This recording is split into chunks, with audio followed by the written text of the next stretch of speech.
सलामती कौंसिल ने गजा में फौरी जंग बंदी की करारदाद मंजूर कर ली। अक़वाम मुत्तहिदा के सलामती कौंसिल ने पीर को गजा में फौरी जंग बंदी का मुतालबा किया है, जबकि इस मामले पर होने वाली वोटिंग में अमरीका ने हिस्सा नहीं लिया। गजा में फौरी फायर बंदी से मुतालिक अक़वाम मुत्तहिदा के सलामती कौंसिल में पीर को होने वाली नई करारदाद के मौजूदे पर वोटिंग हुई, क्योंकि रूस और चीन ने अमरीका की जानिब से पेश करदा पहले मतन को वीटो कर दिया था।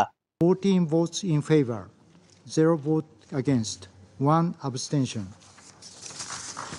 The draft resolution has been adopted as Resolution 2728, 2020. जंग के आगाज़ के तकरीबन 6 माह बाद अक़वाम मुत्तहिदा के सलामती कौंसिल ने पहली बार गजा पट्टी पर फौरी जंग बंदी का मुतालबा किया है। वीटो पावर अमरीका ने इस वोटिंग में हिस्सा नहीं लिया और इसी वजह से ये करारदाद मंजूर हो सकी। अक़वाम मुत्तहिदा के सलामती कौंसिल ने पीर 25 मार्च के रोज़ इसराइल और फ़लस्तीनी अस्करियत पसंद तंजीम हमास के दरमियान फौरी जंग बंदी का मुतालबा कर दिया। अमरीका की जानिब से वोटिंग में हिस्सा नहीं लिया गया। इस करारदाद में तमाम मग़वियों की भी फौरी और गैर मशरूत रिहाई का मुतालबा किया गया है।